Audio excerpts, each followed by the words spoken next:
yaa ma jox kàddu gi jox léegi yi moom Ndeye Ndiaye mu yeggale. 50 di wax mu jékki-jékki rek yëpp bi dal ay jëm ba nuyu leen bu baax ñi nga xam ne ñoo jàkkaarloo ñun waxtu wi bu jotee ngir jël seen dose matinale rawatina revue des titres bi gannaaw nag passé ngeen week-end bu neex ñu fës yéene jàll ci li nga xam ne moom yéenekaay yi moom la xëy fësal ñu koy door rek yéenekaay groupe des médias la tribune dafa ñëw ci xiif gi nga xam ne nee nañu mi ngi yoot réewum Sénégal bokk na ci réew gox bu ci mel ni kon Matam wala Kanel ñaari diwaan yooyee tamit ak yeneen i diwaan yu nga xam ne ñoo bokk fa ñu féete jàppale ne kon jamono ji matale fa ñetti doomi pend naar yi jafe na lool maanaam ndékki añ ak reer gis ngeen boolu ceeb bi ñu si def nii mu mel ni kon nee nañu 549 000 personnes fii ci réewum Sénégal xiif daf leen di yoot ndax ni mu ko waxee it nee nañu lu toll ci it 881 275 personnes soo mayul fa la ñu jëm ci ñu nga xam ne xiif gi dana yegg ba si ñoom ci dëkk yi bu si mel ni kon Matam ak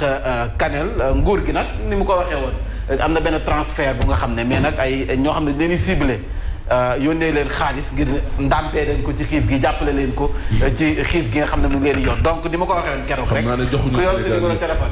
joxuñu Sénégal yëpp. 44 milliards la ci ay ménages yu nga xam ne dañ leen di ciblé. ñu nga xam ne jàpp nañu ni ñii mënuñu matale ndékki añ ak reer ñoo xam ne bu ñu amee ndékki duñu am añ wala bu ñu amee añ duñu am reer wala ñu togg añ tuba ca reer mooy gobat jaasi donc ñooñu 44 milliards yi nga xam ne président Macky Sall génne na ko ñooñu lañ koy jox donc bu ñu fàttali ne tamit du Matam ak kii rek fii ci diwaanu Dakar tamit am na ñoo xam ne bu ñu ndékkee duñu añ ja am na ñoo xam ne dañ koy maasaale am ñoo xam ne dañuy nelaw ba 13h 14h pour yeewu lu ko defee ndékki romb na añ bi lu ñu si am téye ko guddi gi ñu jënd benn chandise parce que boo gisee mbeddi Dakar yu jaay fu nekk ñuy jaay ay lekk c'est parce que xeet yooyu la rek dafay firndee ne nit ñi toggatuñu seen i biir kër cin yi dafay dëpp voilà looloo sabab nag 44 milliards yi daal ku yor sa téléphone portable def ci transfert yëpp réseau transfert yëpp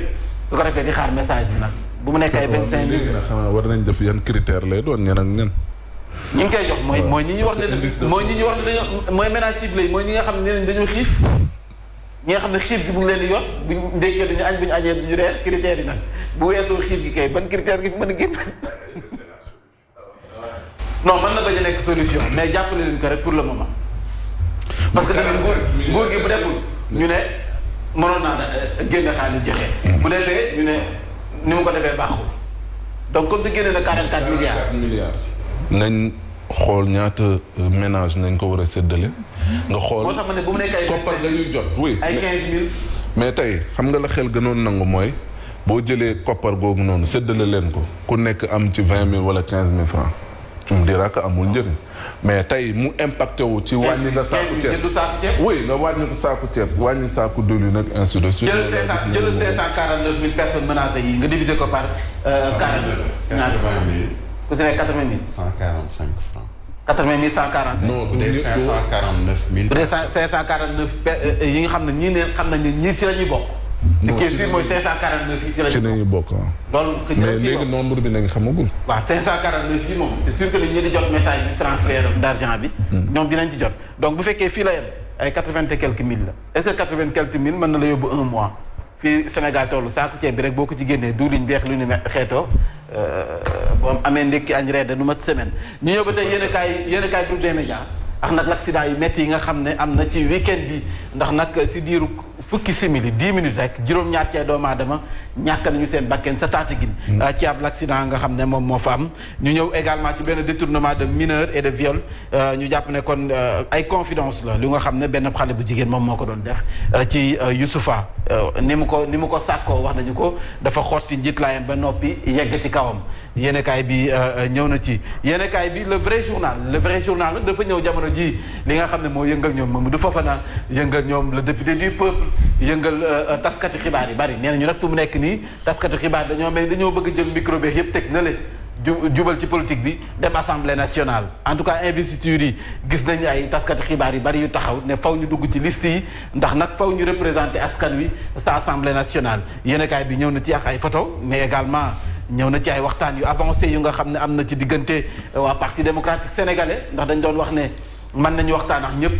gëm sa bopp wala ku mu ci man ci doon sëf Yewwi Askan Wi mais le vrai journal ñëw na nee na maam Abdoulaye Wade nee na waxtaan leen ak ñëpp ñu xool ndax coalition bu mag mën na am ci opposition bi. waaye nag am na ci kenn responsable mu wax ne buñ ak luñ mënti waxtaan it kàddu gu mujj gi kenn moo ko amee muy Karim Meïssa Wade.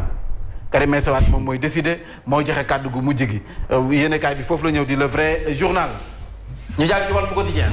Walf Quotidien dafa ñëw ci Alioune Tine borom Africa Jom Center ñëw na liñ ci gën a mën a jàpp moom mooy mandat bi nga xam ne mooy 3e mandat bi nee na fii Sénégal wax fa dëgg neex yàlla boo doon tànn ñu bari dañ lay wax ne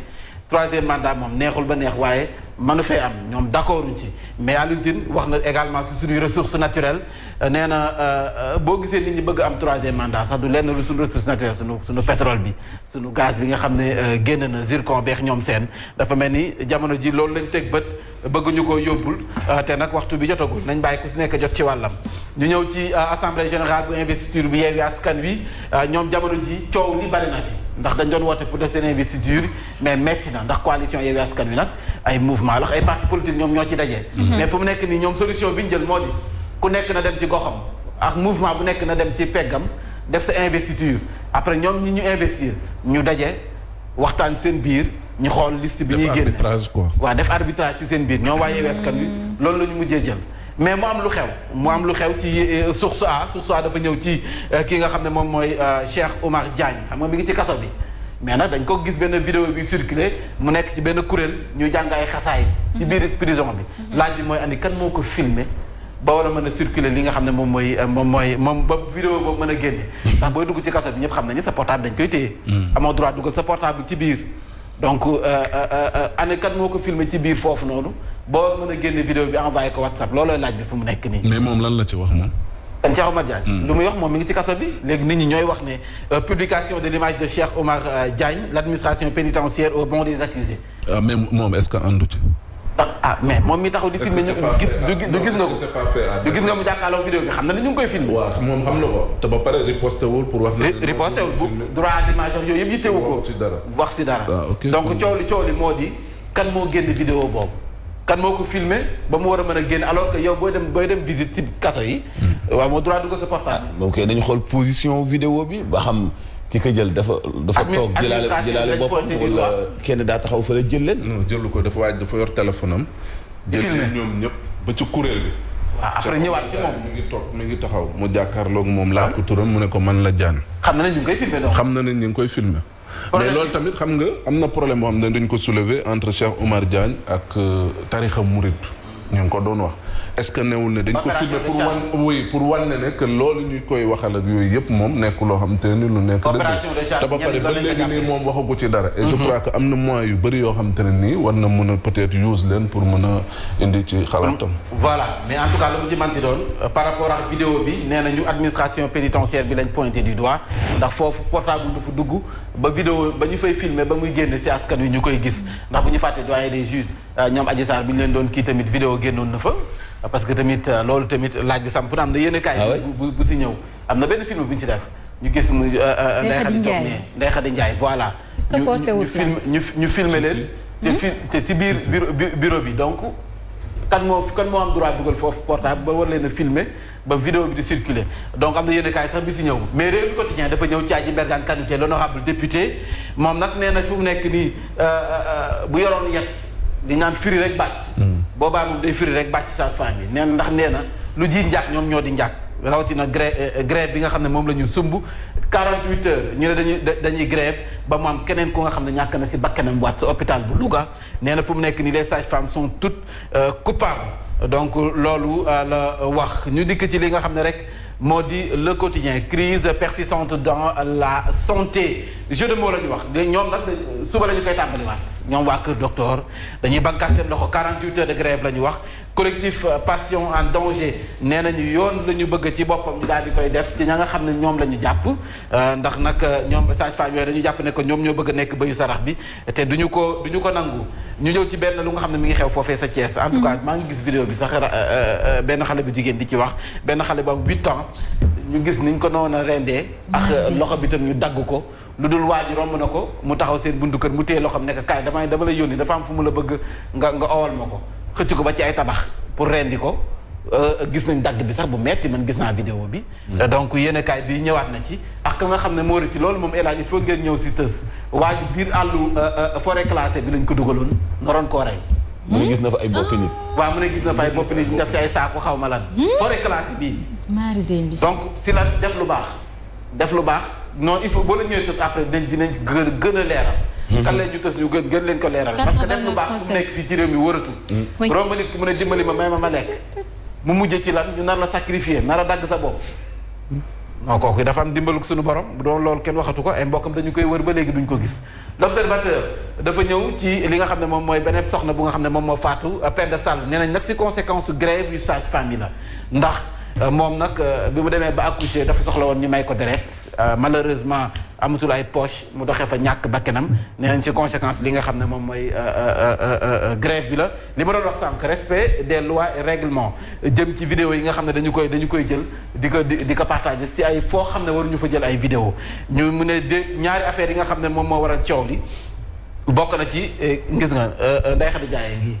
lii ci biir bureau bi la kan moo am droit dugal portable fii di ko filmer lii boo bi nga doon wax ni Cheikh Omar a nekk nii ci biir kaso bi moom it ñu filmer ko génne vidéo yi ani kan moo am droit génne ko mais bu Ndeye Khady Ndiaye dafay nuru caméra de surveillance de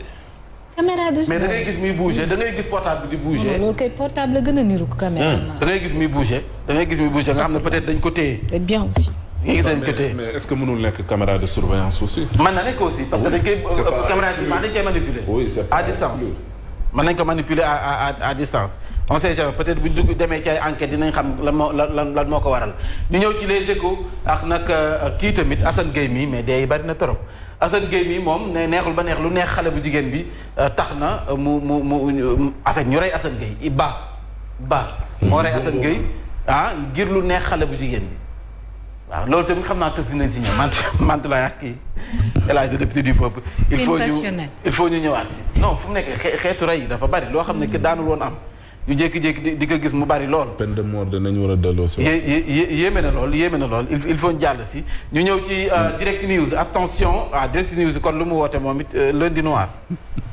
Direct News kon moom it tey dafa bañ a jàll. L'exclusif dafa ñëw ci Omar Sow moom nag conseiller spécial sa présidence yekk na lu mel ni xamee waa opposition bi am na ay kàddu lu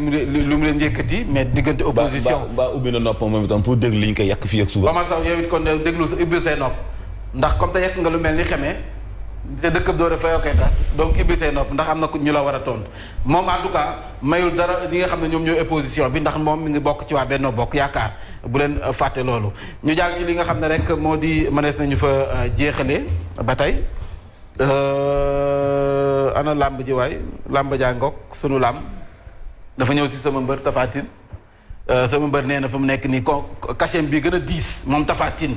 nee na cachet bi gën a diis contre Balla Gaye 2 la woon 75 millions contre Balla Gaye 2 te nee na fu mu nekk nii Eumeu Sène la gën a soxla que Lac de Guiers 2 ba pare nag nee na Bombardier amul fitu jàkkaarloo moom ci MMA bi peut-être ma jàll suuti rek. Bombardier waaw amul fitu. waa Mbour amuñu fitu jàkkaarloo moom ci MMA bi mais dafa dama ci wax lu moo xam ndax ñoo bokk saal bi ñuy. yooyu fàttali Habib Niang nee na moom yaru gi mu am tee gi mu am si local yi. xel xalaatul mu koy am ci législative yi. investiture yi par force la moom Habib Niang nee na par force la ñu koy investir wala. yaru gi ak teegam leen wanoon dinañ ko dindi teg nee parce que nag ni ñu ko defoon ci local yi xel xalaatul ñu ko koy defaat ci législative yi pour la rek mooy jaay Dakar parce que politique moom boo nekkee fi di jaay yaru tu seras toujours le dernier servi da toog di xaar te xam naa bi ñaa kanam gi dafa yaru non seulement na bañ a yar ba pare mën a xastaate de non il faut nga man di defante di dàggasante sinon ko nag kenn dañu sax servir kiiwu law be moom dafa yaru non Habib Niang dafa yaru ci politique xam nga local noonu lañ ko def ne ko noo rangé wul toogal ci ginnaaw mu dem toog waaye bu xefee législative yi dañu ànkaat dama tëddi nelaw. doy na waar dañu ànkaat dama tëddi nelaw. aywa merci beaucoup Mame Mbaye Ndiaye 7h moo dépassé de 59 minutes ñu ngi lay jaajëfal bu baax a baax Mamadou Fofana dañuy jàll si xibaar yi léegi ànd si Hadj Mansour Birahim Diadji Touré et Mame Mbaye Ndiaye incha allah. juróom-ñetti waxtu yéen a ngi déglu Zik FM di seetaan Sen TV asalaamaaleykum grève bu ñaari fan la ñu annoncé ci collectif bi boot